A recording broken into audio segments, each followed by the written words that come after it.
Hello guys, welcome to Srikari knowledge hub.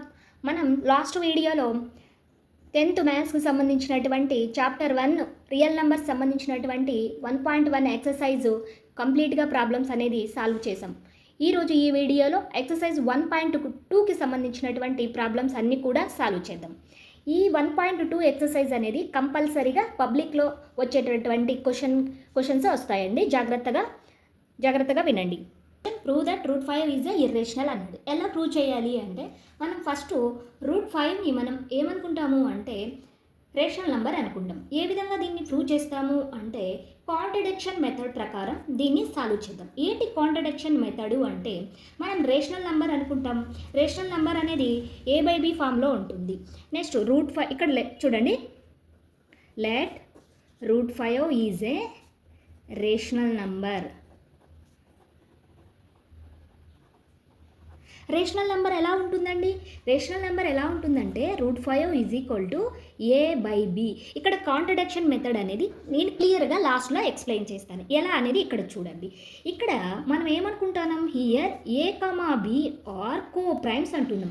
a,b are co primes అంటున్నాం. ఏంటి co primes అంటే ఇక్కడ చూడండి, కో ప్రైమ్స్ అంటే ఏకి బికి హెచ్సిఎఫ్ అనేది 1 రావాలి. ఇంకా మిగతా ఏ నెంబర్ కూడా రాకూడదు.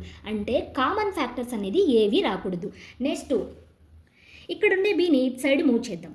Route 5 into b is equal to a అవుతుంది. ఇప్పుడు స్క్వయరింగ్ ఆన్ బోత్ సైడ్ చేద్దాం. స్క్వయరింగ్ ఆన్ బోత్ సైడ్స్ చేస్తే మనకేమవుతుందండి, root 5 b whole square is equal to A square అవుతుంది. అవునా? ఇప్పుడు ఈ స్క్వయర్ అనేది రూట్ 5కి అప్లై చేయాలి, స్క్వయర్ అనేది బికి అప్లై చేయాలి. Root 5 whole square into B square is equal to A square. ఇక్కడ స్క్వయర్ రూట్ అనేది క్యాన్సిల్ అయిపోతాయి. ఇక్కడ మనకి ఏం మిగులుతుందండి, 5b square is equal to A square మిగులుతుంది. ఇక్కడ దీని ఈక్వేషన్ నెంబర్ 1 అనుకుందాం. ఓకేనా?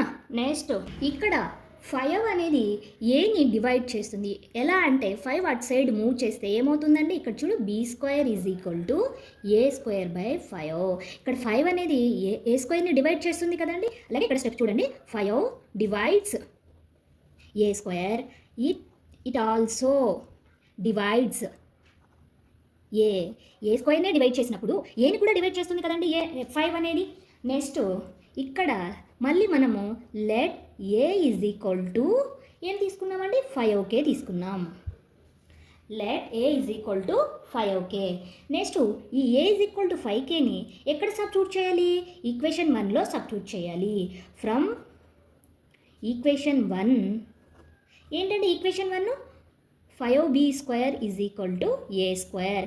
ఏ ప్లేస్లో మనం ఏది రీప్లేస్ చేయాలండి, 5kని రీప్లేస్ చేయాలి.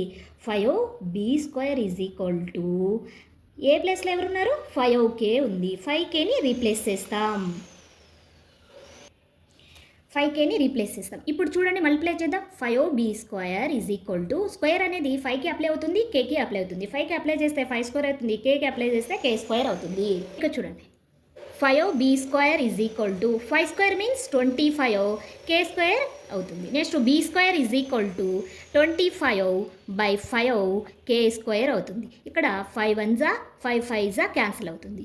Next b square is equal to 5k square అవుతుంది. ఇక్కడ చూడండి, k square is equal to 5 అనేది ఇటు సైడ్ మూవ్ చేస్తే b స్క్వేర్ బై 5 అవుతుంది. ఇక్కడేమో 5 అనేది ఇక్కడ చూడండి, ఇక్కడేమో 5 అనేది ఏ స్క్వేర్ని డివైడ్ చేసింది, ఇక్కడేమో 5 అనేది బి స్క్వేర్ని డివైడ్ చేసింది. మనం స్టార్టింగ్లో ఏం తీసుకున్నామండి, స్టార్టింగ్లో route 5 is equal to a/b. ఇక్కడ a,b ఆర్ కో ప్రైమ్స్ అన్నాం. a,b ఆర్ కో ప్రైమ్స్ అంటే మనకేంటంటే హెచ్సిఎఫ్ అనేది 1 రావాలి. అంటే కామన్ ఫ్యాక్టర్స్ ఏవి కూడా రాకూడదు. కానీ ఇక్కడేమో ఏకి 5 అనేది డివైడ్ చేస్తుంది, ఇక్కడ 5 అనేది బిని కూడా డివైడ్ చేస్తుంది. సో కామన్ ఫ్యాక్టర్ అనేది ఇక్కడ ఏకి బికి ఏమొచ్చిందండి, 5 వచ్చింది. అంటే మనం ఏం తీసుకున్నామండి, రూట్ 5 అనేది రేషనల్ అని తీసుకున్నాం కదా. అంటే a,b ఆర్ కామన్ ఫ్యాక్టర్ లేవు అని తీసుకున్నాం. కానీ కామన్ ఫ్యాక్టర్ వచ్చింది కదండి. ఇప్పుడు అది రేషనల్ నెంబర్ కాదు కదా, ఇంకేమవుతుందండి, ఇర్రేషనల్ నెంబర్ అవుతుంది. ఇదేనండి కాంట్రడిక్షన్ మెథడ్ అంటే. నెక్స్ట్ ఇక్కడ మనం ఏం రాస్తాము అంటే 5 divides b square, it also divides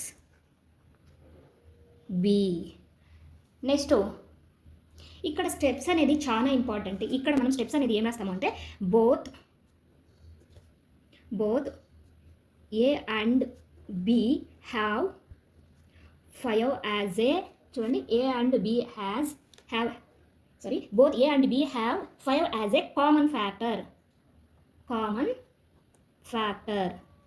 ఈ పాయింట్ చూడండి, but this contradict the fact that A and B are coprimes. మనం స్టార్టింగ్లో ఏ బి ఆర్ కోప్రైమ్స్ అన్నాము, దానికి రివర్స్లోనే కదండి ఇప్పుడు మనం చేసిందంతా వచ్చింది, అదే చెప్తున్నారు. But this contradict the fact that A and B are coprimes. మనం స్టార్టింగ్లో A comma B are coprimes అన్నాము, కానీ ఇక్కడ ఏ కామా బీలకు కామన్ ఫ్యాక్టర్గా 5 అనేది వచ్చింది కాబట్టి మనం తీసుకున్న దానికి వ్యతిరేకంగా వచ్చింది అని ఇక్కడ చెప్తున్నారు. So our assumption is wrong. మనం అనుకునింది రేషనల్ అనేది ఏమైందండి, ఇక్కడ రాంగ్ అయింది. Next therefore √5 is a irrational. ఈ విధంగా మనము ప్రూవ్ చేయాల్సి వస్తుంది, పక్కాగా పబ్లిక్లో వచ్చేటటువంటి క్వశ్చన్స్. నెక్స్ట్ క్వశ్చన్ చూద్దాం. చూడండి, prove that 3 + √5 is a irrational అంటున్నాడు. ఎలా ప్రూవ్ చేయాలి? సేమ్ అండి, ఇక్కడ మనం ఏం తీసుకున్నాం, 3 + √5 ఈజ్ ఏ రేషనల్ అని తీసుకోవాలి, రేషనల్ నంబర్ అని తీసుకోవాలి. నెక్స్ట్ రేషనల్ నెంబర్ ఏ ఫామ్లో ఉంటుందండి, 3 + √5 is equal to a/b. Here a, b are coprimes. ఓకేనా. నెక్స్ట్ ఇక్కడ ఉన్నటువంటి 3ని ఈజ్ ఈక్వల్ టు అటు సైడ్ మూవ్ చేస్తే ఏమవుతుందండి, √5 ఈజ్ ఈక్వల్ టు a/b. ఇక్కడ ఉన్నటువంటి +3 అటు సైడ్ మూవ్ చేస్తే -3 అవుతుంది. ఇప్పుడు మనం ఏం చేయాలంటే ఇక్కడ ఉన్నటువంటి 2ను కూడా అటు సైడ్ మూవ్ చేయాలి. ఎలా అంటే ఇక్కడ చూడండి, సింపుల్గా సింప్లిఫికేషన్ చేద్దాం. చూడండి, ఇక్కడ క్రాస్ మల్టిప్లికేషన్ చేస్తున్నాను, బీని అటు సైడ్ మూవ్ చేస్తే ఏమవుతుంది, 3b/b అవుతుంది. ఇప్పుడు చూడండి, √5 is equal to a - 3b.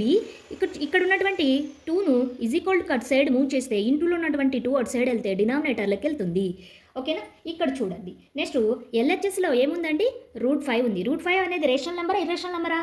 Irrational number అవుతుంది. ఎల్హెచ్ఎస్లో √5, LHS is a irrational number. Next RHS ఏమొచ్చిందండి, ఆర్హెచ్ఎస్ వచ్చేసి మనకేమొచ్చింది, రేషనల్ నెంబర్ వచ్చింది. ఈక్వల్ అవుతాయా అండి, రేషనల్ నెంబర్ వచ్చింది. ఇప్పుడు irrational number is equal to rational number అవుతాయా? కాదు కాబట్టి, but irrational number is not equal to rational number. ఇక్కడ చూడండి, LHS is equal to RHS అవుతుందా? కాదు, ఎందుకంటే ఒకటేమో ఇర్రేషనల్, ఇంకోటేమో రేషనల్. అదే ఇక్కడ చెప్తున్నాం, but an irrational is not equal to rational. Next మనం ఏమనుకున్నామండి, 3 + √5 ఈజ్ ఏ రేషనల్ అనుకున్నాం, కానీ ఇది మనకు రాంగ్గా వచ్చింది కదండి, అదే చెప్తున్నాం. So our assumption is wrong, therefore 3 + √5 is a rational. ఈ విధంగా లాస్ట్ ఈ స్టెప్స్ రాస్తే మనకు 8కి 8 మార్క్స్ అనేది పక్కగా పడిపోతాయి. నెక్స్ట్ వీడియోలో రిమైనింగ్ క్వశ్చన్స్ అనేది చేద్దాము. సో ఈ వీడియో నచ్చితే లైక్ చేసి, షేర్ చేసి, సబ్స్క్రైబ్ చేయండి. అలాగే ఈ వీడియో నచ్చినట్లయితే మీ ఫ్రెండ్స్కి ఫార్వర్డ్ చేయండి. అలాగే ఏమన్నా డౌట్స్ ఉంటే కామెంట్ సెక్షన్లో అడగండి, తప్పకుండా రిప్లై ఇస్తాను. Thank you.